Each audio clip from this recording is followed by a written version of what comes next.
Okay. All right, good morning, everyone. This is T-Session 45, Securing Mobile Devices. Okay, objectives.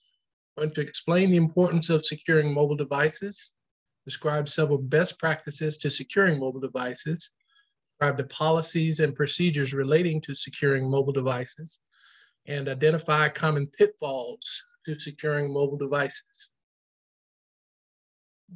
Okay. BSM's adaptability and future orientation.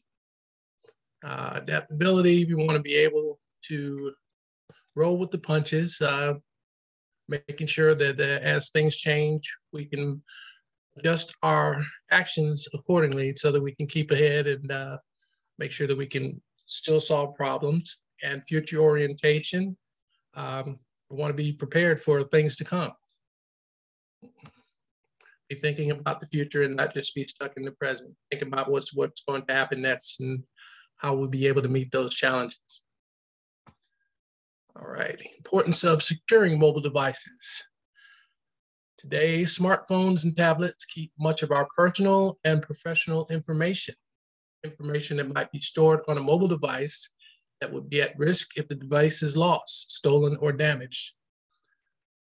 Includes data kept by apps, email, calendar, call logs, voicemail, text messages, maps, chats, social networks, contacts, browsing history, videos, photos with date and time stamps, GPS locations, network connection settings, including Wi-Fi, security keys, email configuration setting, usernames, and email addresses, purchasing patterns and history, as well as credit card information.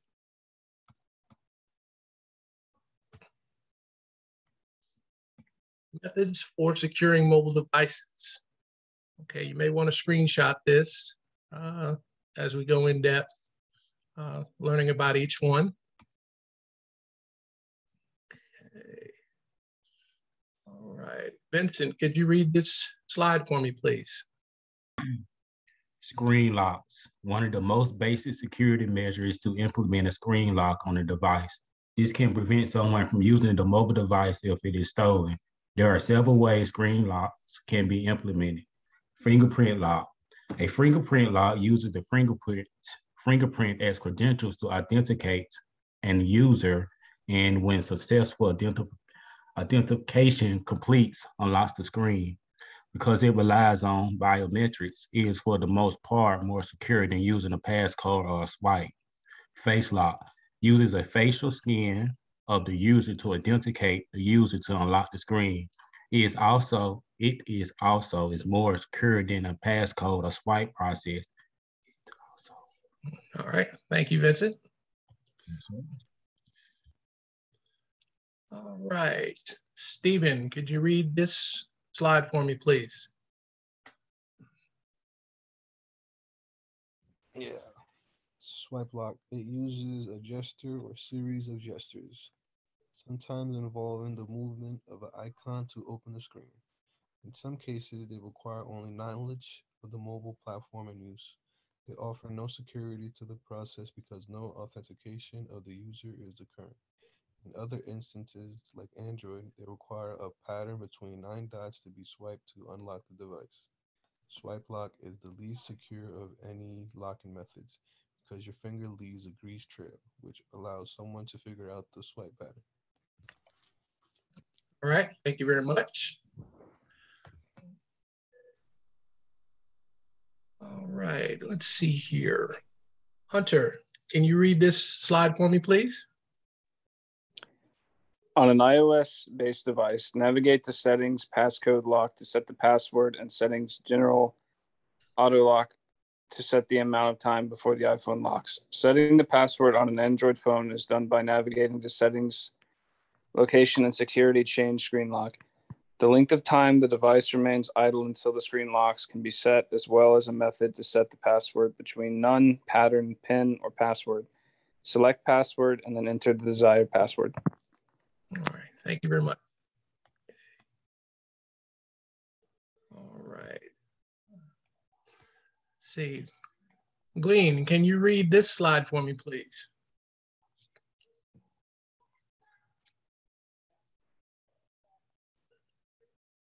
All right, can you guys hear me okay? Yes. All right. Remote swipes are instructions sent remotely to a mobile device that erase all the data when the device is stolen. In the case of the phone, this feature is closely connected to the lower application. Should I continue? Yes, the entire slide. Okay. iPhone. To perform a remote swipe on an iPhone, navigate to Setting iCloud. On this tab, ensure that Find My iPhone is enabled.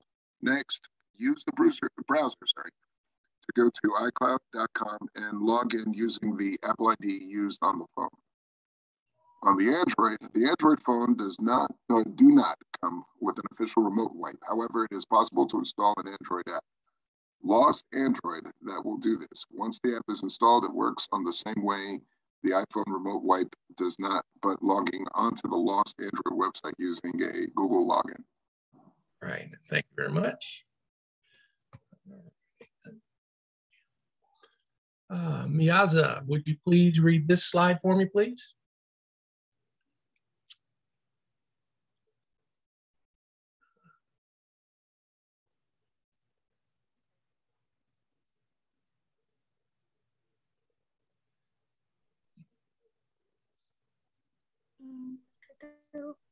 You guys hear me? Yes. Locator applications. Locator application like the Lost Android app for Android are available on Google Play. This app allows users to locate as device, lock the device, send a message to the device, offering a reward for its return, remote wipe the device, the iOS device, and the newer Android device have this feature built in, and it's perform all the same functions. Sorry. All right. Thank you, Miyaza. Okay. Susan, would you read this slide for me, please? Remote backup applications for iOS. Backing up your data with the iPhone can be done by connecting the device to a Mac and using iTunes to manage the content. The data can also be backed up to a PC that has iTunes. As users start to use the mobile device as their main tool, this may not be an optimal way to manage backups. Online backup is available through iCloud, which is attractive because the laptop or desktop is not always close at hand, but the internet usually is. For Android has always taken a cloud approach to backups. There are many Android apps now that can be used to back up data to locations such as Dropbox or Box.net.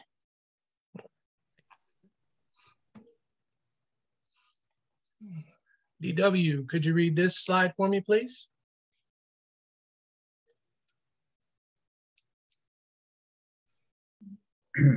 Failed login attempts and restrictions for iOS. On the iOS, the erase data function can be set to perform a remote wipe after 10 failed passcode attempts. After 6 failed attempts, the iPhone locks out users for a minute before another passcode can be entered.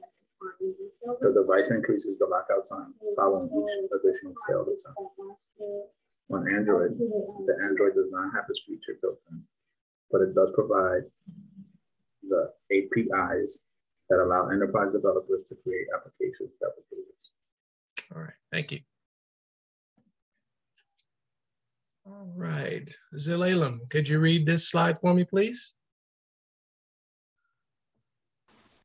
Okay. Antivirus or anti-malware.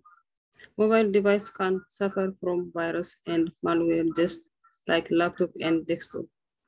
Major virus vendors such as McAfee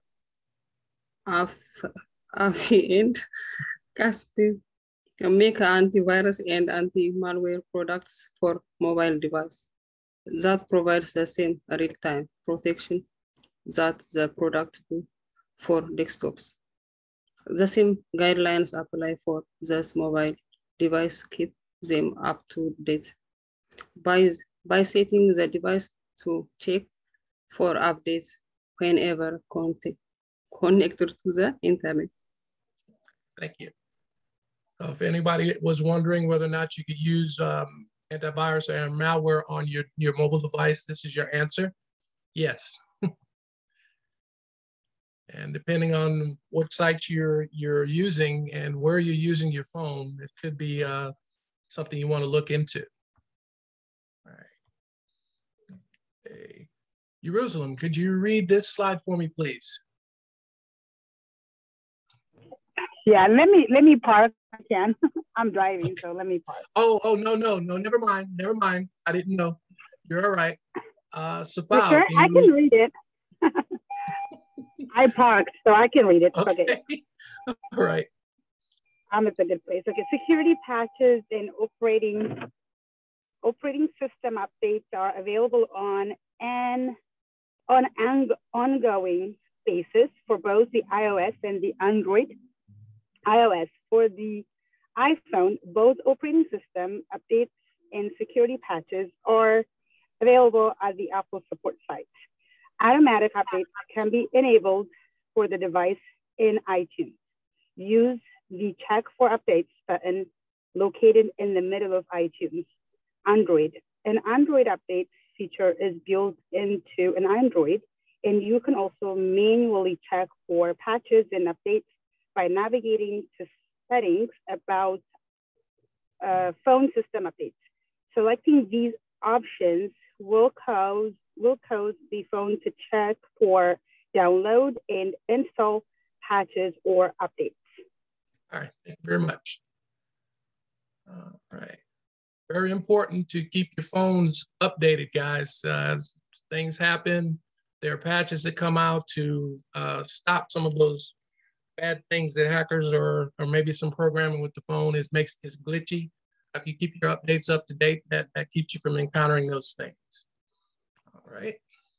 I also have some interesting information I'll share at the end of this presentation with regards to your data and stuff like that, just to kind of keep you guys up to date as to what's going on right now.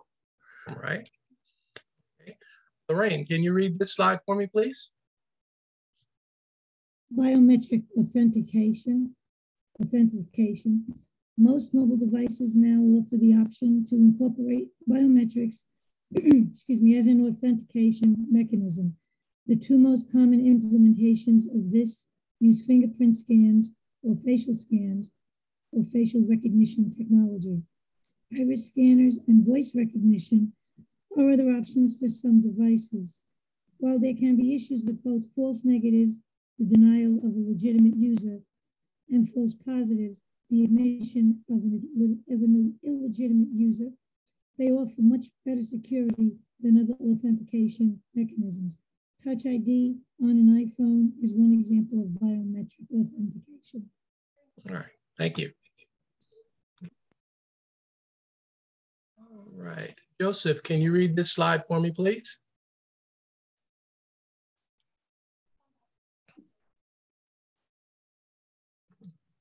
You're muted.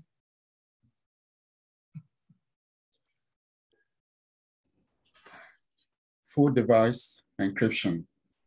Full device encryption is available for smartphones and other mobile devices.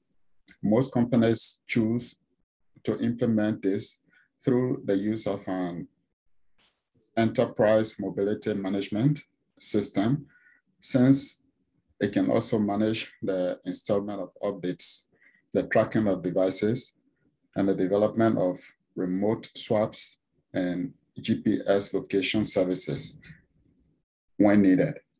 There are also third-party applications that can provide full device encryption. All right, thank you, Joseph. Again, that full device encryption, you probably encounter this if you have a phone that you get from your company. They want to be able to keep the data on that phone safe. So in case you lose it or someone steals it, they can more than likely remote wipe it. So that's a very important feature. All right, Aftuna, would you read this slide for me, please? Yes, multi-factor authentication. Authentication factors describe the method used to verify the user's identity. There are 4 factors of authentication: something you know, username or password; something you have, key mob, keys, or smart cards; something you are, biometrics; somewhere you are. With GPS, with factor is based on your location. When 2 different types of factors are required, it's called multi-factor authentication. Using 2 or more of the same type of factors, such as password and PIN, is not multi-factor authentication. When multi-factor authentication is used for mobile devices, the level of security is significantly increased. Okay, that's something we need to make sure of when you're talking about multi-factor authentication. It needs to be 2 different types of authentication. If you're using 2 of the same types, like they say here, your password and a PIN, they're similar. Those are the same type of authentication methods. So you need to make sure that it's 2 different ones. So something you know and something you have, or something you are, or somewhere you are. Just has to be 2 different types. All right, let's see here. Tuadros, could you read this slide for me, please? All right. Authenticator applications. Authenticator applications such as Google Authenticator make it possible for a mobile device to generate security codes like time-based one-time passwords, TOTP algorithm, with a site or system that requires such authentication. Authenticator application process. In the step operation, the site provides a shared secret key to the user over a secure channel to be stored in the Authenticator app. The secret key will be used for all future login to the site. The user will enter a username and password into a website or other server, generate a one-time password for the server using TOTP running locally, and types that password into the server as well. The server will then also run TOTP to verify the entered one-time password. While Google makes versions for multiple mobile platforms, there are also other third-party solutions. Thank you. All right, okay. Leela, would you please read this slide? Firewalls. Mobile device firewall products are those that install on the device and protect the device in the same way a personal firewall on a desktop system, such as the Windows firewall does. The disadvantage to this approach is that the software runs continuously, thus puts an ongoing load on the battery. Likewise, intrusion prevention and intrusion detection software can be placed on mobile devices, again with the same effect on battery lifetime. Thank you. All right.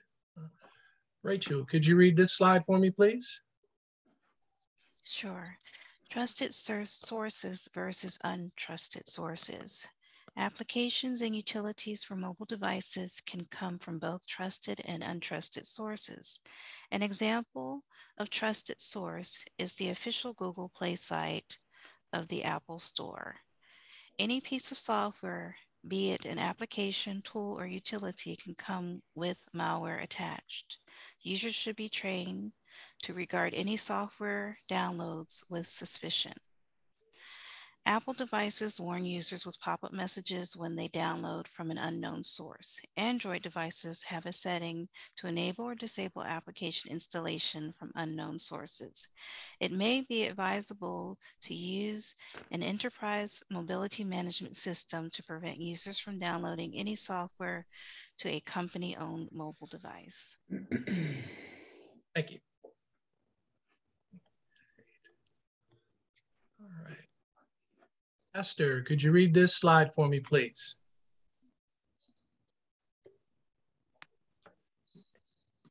policies and procedures. Device ownership company owned or BYOD. BYOD. BYOD.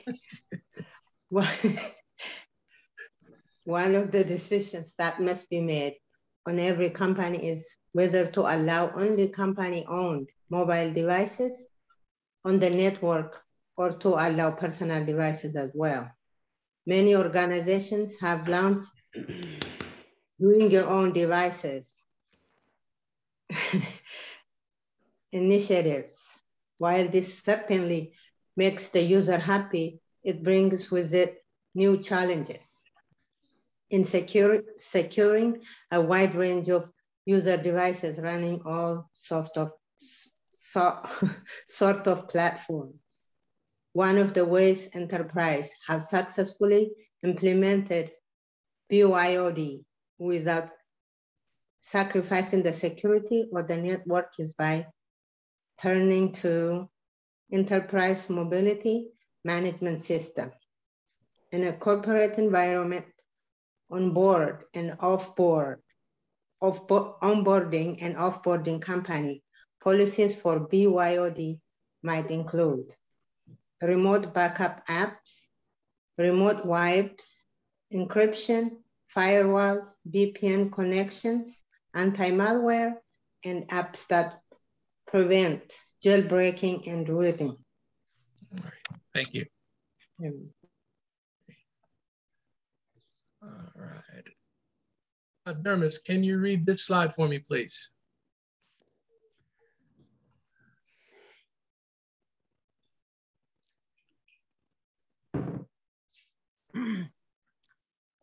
Profile security requirements.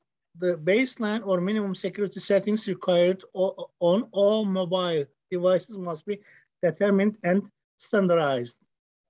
This may require the creation of multiple security profiles based on different mobile device models and types, but the theory is the same.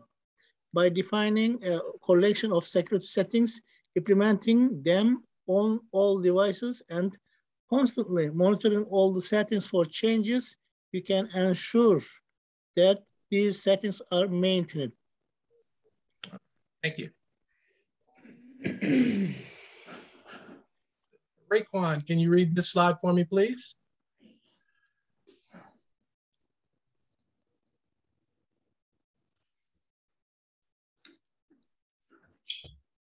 Available. All right, Yadagishu, would you read this slide for me, please?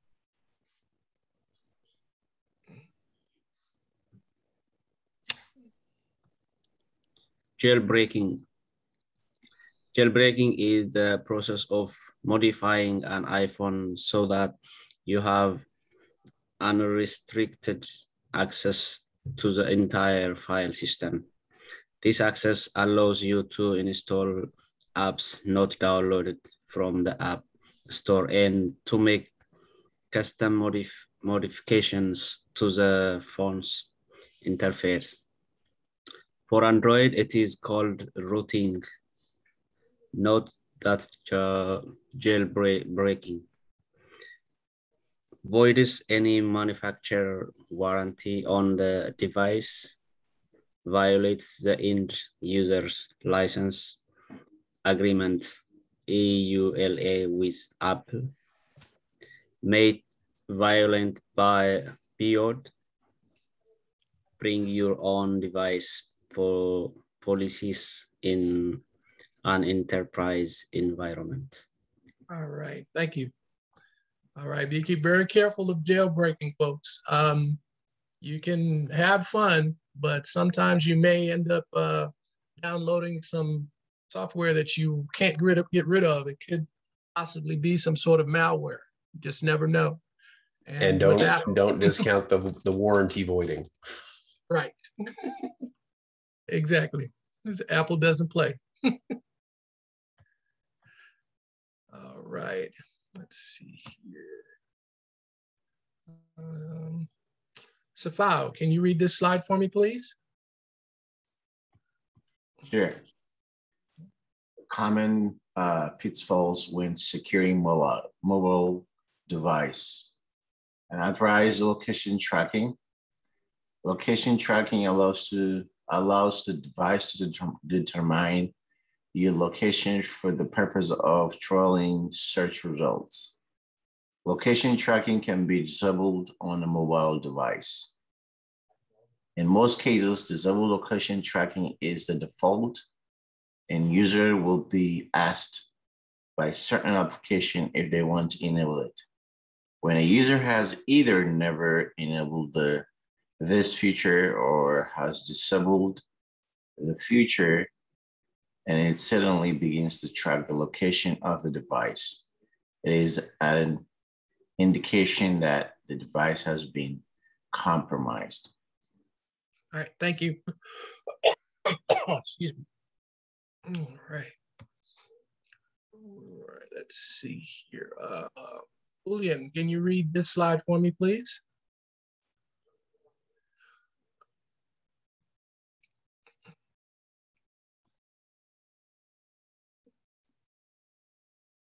Available? All right, Robert, can you read this slide for me, please?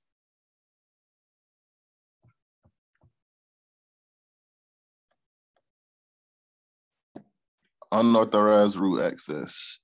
While mobile devices grant the owner control over all available settings on the device, they do not grant the owner total control over the device. Okay. Total control or root access allows the user to customize the device far beyond what the user can normally do.